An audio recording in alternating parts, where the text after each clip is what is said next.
When I think about what being able to dance has given me, how it's helped my mental health and also how it's helped me in my journey to recovery after my stroke, I feel joyful, hopeful, accepting of myself. It's the best antidepressant ever. My name is Della Pasqua and I have the privilege of being a member of Mature Artist Dance Experience, otherwise known as MAID. About 6 weeks short of turning 43 years of age, I survived a right brain massive stroke. And I had lost 40% of my right brain. And the doctors said that I would live my life in a wheelchair and I couldn't be who I wanted to be. So I was so sad, so depressed, I guess. The doctors offered me anti-depressants. I thought that the real me died on that day. But I was lucky to have discovered MAID, a wonderful dance company here in Hobart, because it's changed my life. MAID is a performing company that offers performance opportunities to people who are 50 and over. We also offer classes to the wider community. It's an organisation that's about seeing and being seen as a mature human, that everybody has a story to tell and everybody is welcome at MAID. I was in such a sad and depressed way when I first attended MAID. And over the time of learning to move in this new body, I started to actually experience joy again. It was a glimmer of hope. She came to the dance class designed for people who need to sit more than stand, and I think slowly but surely started to feel that she belonged. You know, when I was in that class, in the studio with all the maidens and forgetting about what had happened in that moment and just enjoying the music, expressing, connecting with the other members of the class and just having fun. One of the aims that we have in class together is to try and find a moment of flow. How do we get so absorbed in what we are doing that the brain doesn't have a chance to wander back to the concern you had before you walked in the door or the stress about what might happen next. But in that moment, all there is the dance.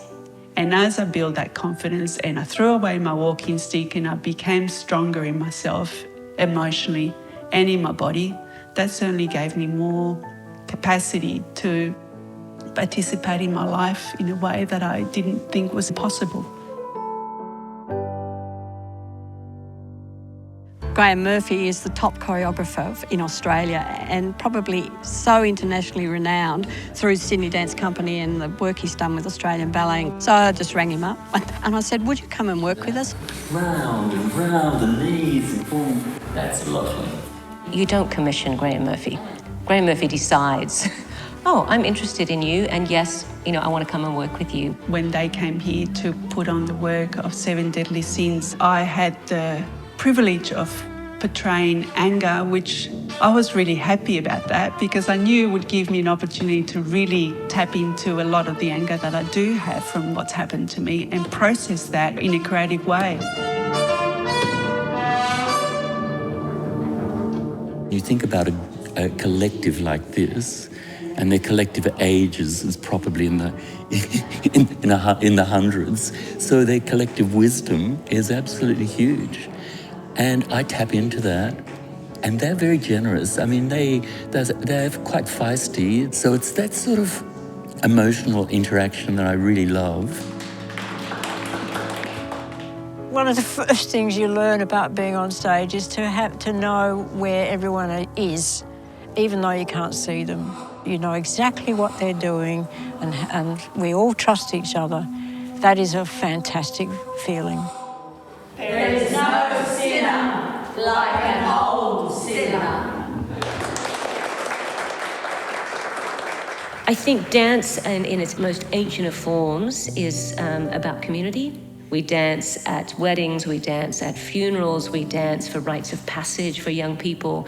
And this is across so many cultures that it's inherent in us.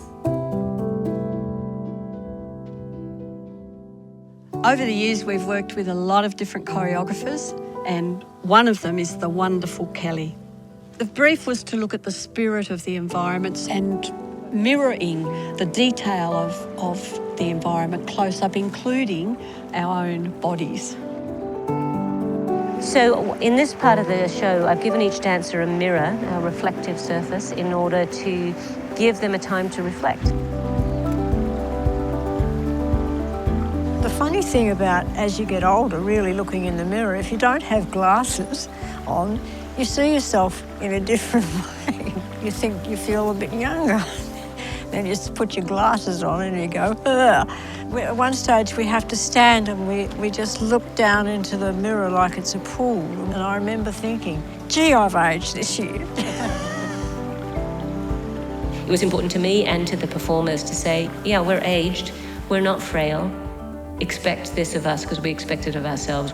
I feel very proud to be able to dance still, to be involved in performance. Visibility, I think, is a really interesting point as people age.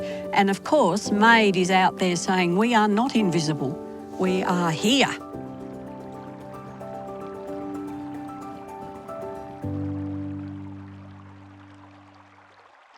Can creativity improve your wellbeing? Find out more at abc.net.au/space22create.